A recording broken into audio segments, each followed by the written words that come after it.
Avant de plonger dans cette histoire incroyable, pensez à vous abonner à la chaîne et à activer la cloche. Ici, chaque récit a quelque chose à dire, et vous ne voudrez pas en manquer un seul. La lumière chaude du chandelier dessinait des ombres tremblantes sur les murs du salon. Le parfum délicat du dîner se mêlait à une tension invisible mais palpable. Autour de la table, les invités souriaient poliment, mais leurs yeux trahissaient un doute sournois. Les chuchotements, à peine audibles, glissaient comme des serpents entre les plats, et si l'enfant n'était pas de lui? Le mari, élégant et droit dans sa posture, semblait ne rien remarquer, ou du moins le cachait-il avec un masque parfait. Sa main se crispait imperceptiblement sur le bord de la nappe, trahissant son inquiétude. L'enfant, assis innocemment, jouait avec son assiette, inconscient du tumulte silencieux qui l'entourait. Je me levai. Le cliquetis de ma chaise fit taire les murmures. Tous les regards se tournèrent vers moi, curieux, incrédules, impatients. Dans ma main, une enveloppe, simple et blanche, mais lourde de vérité. « Je crois qu'il est temps de savoir. » dis-je d'une voix calme mais ferme. Je la posai devant le mari. Ses doigts hésitèrent un instant avant de toucher le papier. Le silence devint écrasant. Les secrets les plus enfouis semblaient flotter dans l'air, attendant d'être libérés. L'enveloppe contenait tout. Chaque doute, chaque soupçon, chaque vérité soigneusement cachée. Et ce qui allait suivre changerait à jamais le cours de cette famille. Le mari prit une profonde inspiration avant de soulever le rabat de l'enveloppe. Ses doigts tremblaient légèrement, malgré son air impassible. Les invités retenaient leur souffle. L'enfant, curieux, leva les yeux vers lui, sans comprendre que sa vie venait de basculer. À l'intérieur, une série de documents soigneusement classés, photos, lettres, et résultats de tests médicaux. Chacun racontait la même vérité, indéniable. Il lut à voix basse, d'abord pour lui-même. Ce n'est pas possible, murmura-t-il. Le silence autour de la table était presque suffocant. Puis, enfin, il releva les yeux. Tous les regards se fixèrent sur lui, scrutant la moindre réaction. C'est vrai? Dit-il lentement, la voix étranglée. L'enfant, ce n'est pas le mien. Un souffle choqué parcourut la salle. Certains invités murmurèrent entre eux, d'autres restèrent figés, incapables de détacher les yeux. La mère de l'enfant baissa la tête, les mains crispées sur ses genoux. Ses yeux brillaient de larmes retenues. Je pris la parole, ma voix calme mais ferme. Je savais que la vérité devait sortir, pour que chacun sache enfin. Le mari serra l'enveloppe contre lui, comme pour contenir sa douleur. L'enfant, encore trop jeune pour comprendre, sentit néanmoins l'atmosphère changer.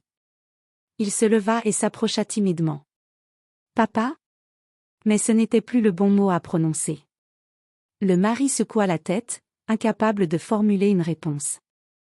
Les convives échangèrent des regards lourds de jugement, et le dîner, autrefois festif, se transforma en champ de tension silencieuse. Le mystère de cette famille venait d'éclater en mille éclats de vérité. Et personne, même l'enfant, ne sortirait indemne de ce soir-là.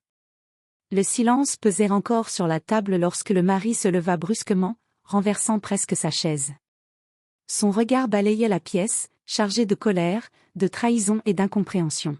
« Comment as-tu pu me cacher ça ?» lança-t-il à la mère de l'enfant, la voix tremblante mais ferme. Elle leva les yeux, les larmes roulant sur ses joues, mais ses lèvres restaient closes. Le poids de la vérité semblait l'écraser autant que lui. Les invités, d'abord figés, commencèrent à murmurer entre eux. Certains prenaient parti, d'autres restaient silencieux, effrayés par l'intensité de la scène. Le dîner, qui avait commencé comme une simple réunion familiale, se transformait maintenant en tribunal improvisé. L'enfant, confus, recula de quelques pas. Ses yeux cherchaient une explication dans le regard de sa mère, mais elle ne pouvait rien dire. Tout ce qu'il pouvait sentir, c'était la tension qui l'enveloppait, comme une ombre glaciale. Je pris une inspiration et m'avançai. La vérité ne change pas ce que tu ressens pour lui, mais elle doit être connue. Tu as le choix, réagir avec colère ou réfléchir. Le mari tremblait de toute son âme. Ses poings se serraient, sa mâchoire était crispée. Finalement, il s'effondra sur une chaise, épuisé par la tempête émotionnelle. Je Je ne sais pas quoi faire.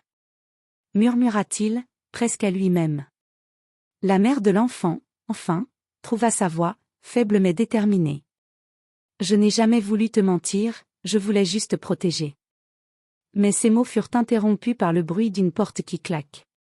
Certains invités, incapables de supporter la tension, avaient quitté la salle. Le reste demeurait figé, comme si le temps s'était arrêté. Et tandis que la pièce restait baignée dans le silence, une question persistait dans l'air, qui serait capable de pardonner, et qui resterait marquée à jamais par cette vérité? Le lendemain, la maison était étrangement silencieuse. Les éclats de voix de la veille avaient laissé des traces invisibles mais profondes sur chaque mur, chaque objet. L'enfant, encore trop jeune pour comprendre pleinement, sentait que quelque chose avait changé. Le mari, les traits tirés et le regard perdu, l'attendait dans le salon. Il tenait toujours l'enveloppe, comme si elle contenait non seulement la vérité mais aussi la clé de son cœur brisé. La mère de l'enfant entra, hésitante, les mains tremblantes. Elle savait que la confrontation était inévitable. « Écoute-moi. » commença-t-elle, la voix étranglée. « Il faut que tu comprennes. » Mais le mari l'interrompit, la voix chargée de douleur et de colère. « Comprendre quoi? Que tout ce que je croyais être vrai était un mensonge?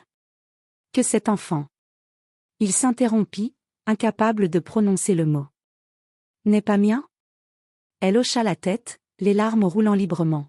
« Je n'avais pas le choix. Je voulais te protéger, moi et lui. » L'enfant s'approcha timidement, sentant la tension mais ne comprenant pas encore la profondeur du drame. « Maman, papa, pourquoi vous criez? » Le mari se leva brusquement, le souffle court, puis le regarda. Ses yeux, autrefois remplis de colère, étaient maintenant embués de tristesse. « Ce n'est pas toi, petit, c'est nous. » La mère s'effondra sur une chaise, épuisée par le poids de la vérité et des remords.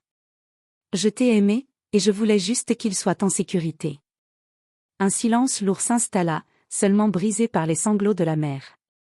Le mari, lentement, se rapprocha de l'enfant, hésitant. Il posa une main tremblante sur son épaule.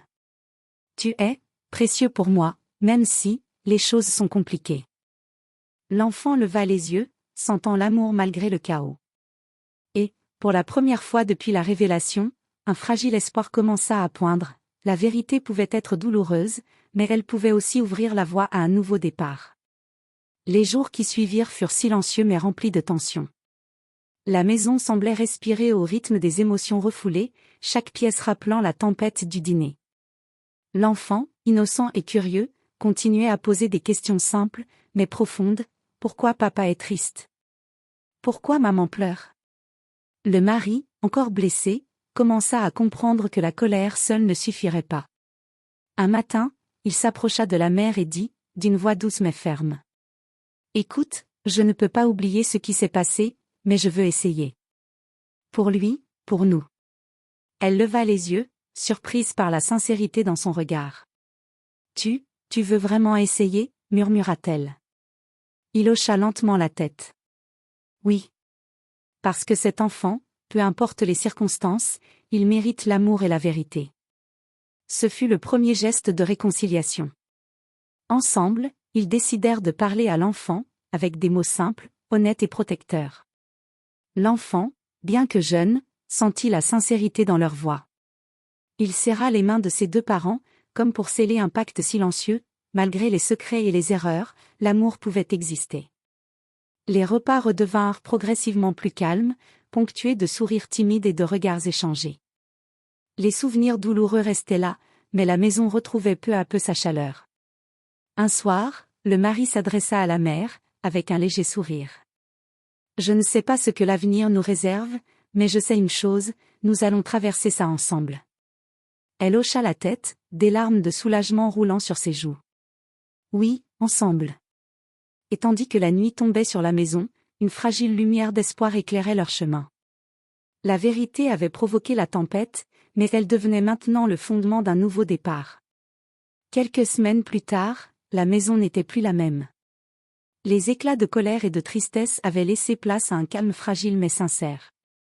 Les repas, autrefois silencieux et tendus, était maintenant remplie de rires timides et de petites discussions joyeuses. Un après-midi, le mari s'assit à côté de l'enfant sur le canapé.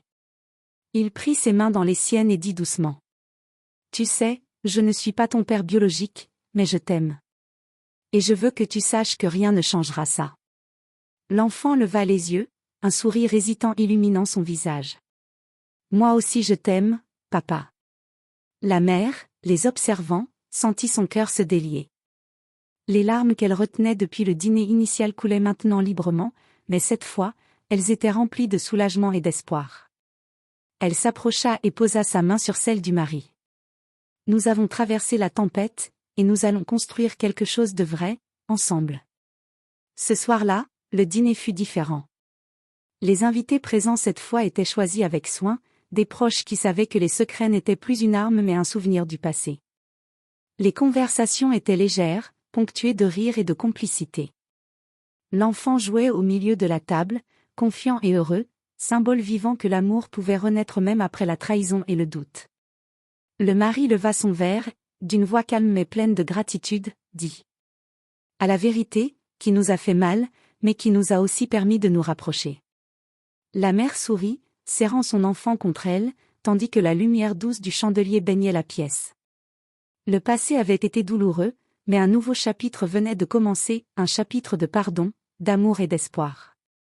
Et dans ce silence rempli de paix retrouvée, chacun comprit que parfois, la vérité peut briser, mais elle peut aussi guérir et unir.